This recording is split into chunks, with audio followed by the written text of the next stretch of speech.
let's get to let's group some guys together again. Round 6. Again, I don't think that the Patriots were high on the wide receiver class. That's rather obvious. They decided to take some swings. And for me, I absolutely loved, and it's relatively speaking, it's the 6th round. Both of these guys might not make the team. But I loved the philosophy, and I loved the players they brought in. Kayshon Boutte, who is a wide receiver at LSU. You've heard a lot about him, I'm sure, as you Patriots fans have scoured through podcasts. He was projected as a first-round pick if you go back 12 months ago. He had some big-time numbers early on in his LSU career. Did not necessarily get along with Brian Kelly early on, which is not a shocker. I'm not saying it's Brian Kelly's fault, but as we know, Brian Kelly has been known to rub some players the wrong way. He's not the easiest guy to play for. So there was a little bit of friction there. Boutte also had some injury issues, but potentially this guy, again, if he takes his job seriously and he says to himself, man, I fell to the 6th round, I have to get my ass in gear.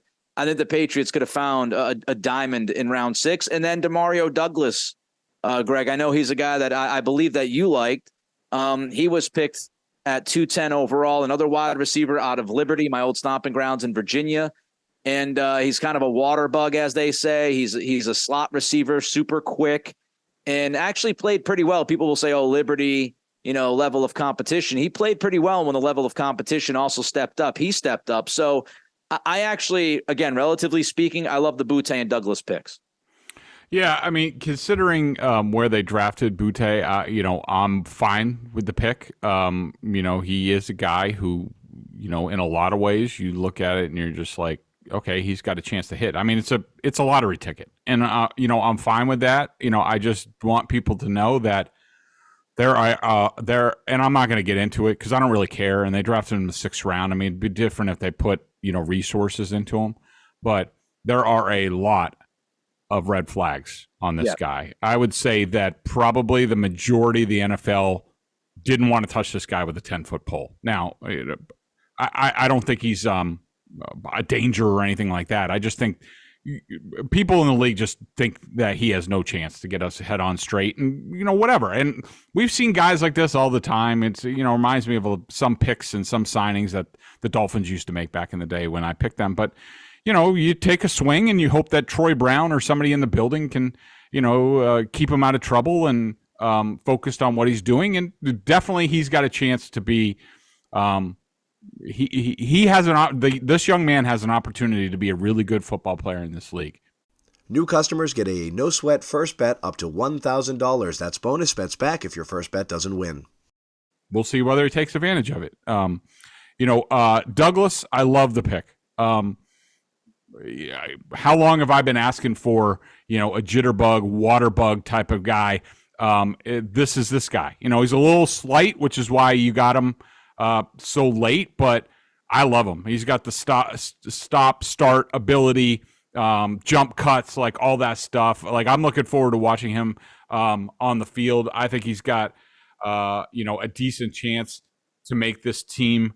One side note to this, I'm probably a little bit disappointed because considering the Christian Gonzalez pick and the dominoes that we think are going to go down at cornerback with Jonathan Jones re-signed. I mean, ideally it should be Gonzalez, Jack Jones, and Jonathan Jones as your top cornerback. And I was kind of getting a little excited for Marcus Jones to move more full-time to offense, which still could happen when it comes to the roster crunch and numbers and things like that. But to me, Demario Douglas would be more of a offensive player and take Marcus Jones away from offense. They're that same type of player. And then, the last couple picks, Amir Speed and Isaiah Bolden, tradey guys, big guys, cornerbacks, special teams sort of guys, again, lottery tickets that, if one pays off, that's a good pick. But at least they're with all these guys in the 6th and 7th round, at least they're taking risks on guys with athletic upside who are tradey, who have a chance to be difference makers,